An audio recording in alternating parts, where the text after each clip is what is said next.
Hello, grade 12. This section is called Resistance Art in South Africa.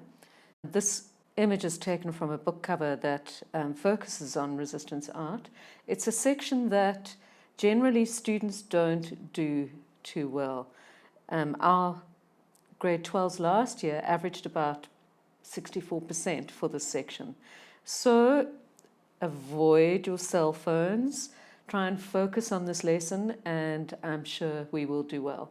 South African resistance art or protest art started in the late 70s, and it goes all the way to our first democratic election in 1994.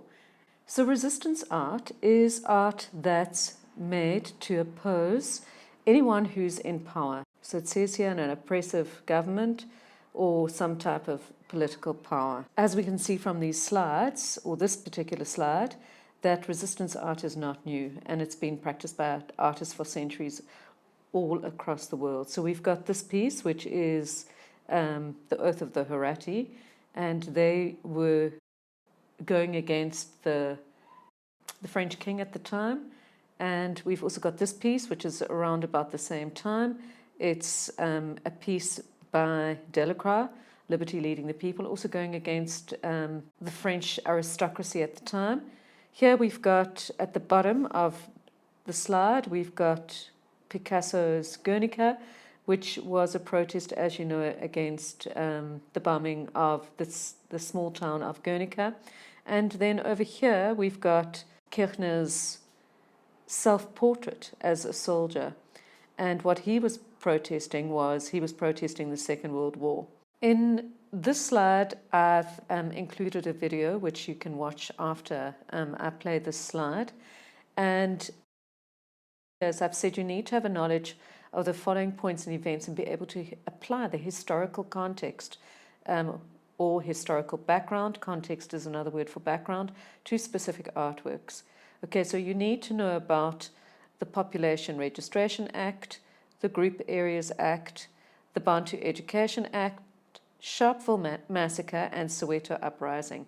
Many students get confused between these two, so make sure that you are able to separate the two. A direct translation of the word apartheid means separate development. People were encouraged to live separately. Also, they had to stop all interracial marriage. If you have a look at some of these images, people weren't allowed to even sit on the same benches, so particular benches were reserved for Europeans. There's another image like that over here. So this image here, a whites-only bench, and then this image demonstrates how ridiculous things were. The Group Areas Act, or the act that led to forced removals of black people from certain areas in various cities around South Africa. This is an image of Sophiatown, and black people were forced to move out of this area. This image shows you what Sophiatown would have looked like. This image at the top shows people being moved out of their houses, and eventually they were moved into squatter camps that look something like this. This mixed media piece by Willie Bester, called Forced Removals, expresses what the people went through at that time. It almost looks like they didn't have a chance to move out because they're still standing around when this yellow bulldozer is already taking the houses down. Willie Bester is an artist that we'll look at in more detail later in the term. In connection to the Group Areas Act, the passbook was introduced for black people, and black people weren't allowed to travel around white areas without carrying this little passbook on them. And it was nicknamed the Dom Pass because they called it the dumb pass. Obviously was not a popular document. On the 21st of March, the local Pan-African Congress leaders gathered in a field not far from the Sharpeville police station, and a large crowd of people joined them, and they made their way to the police station, chanting freedom songs and down with passes. By 12 o'clock, 300 armed policemen were facing a crowd of 5,000 people.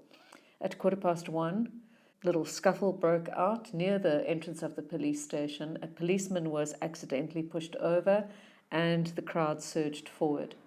One policeman started panicking and he opened fire on the crowd. His colleagues ended up joining him, and the firing lasted for 2 minutes, but it left 69 people dead, and according to the official inquest, 180 people seriously wounded.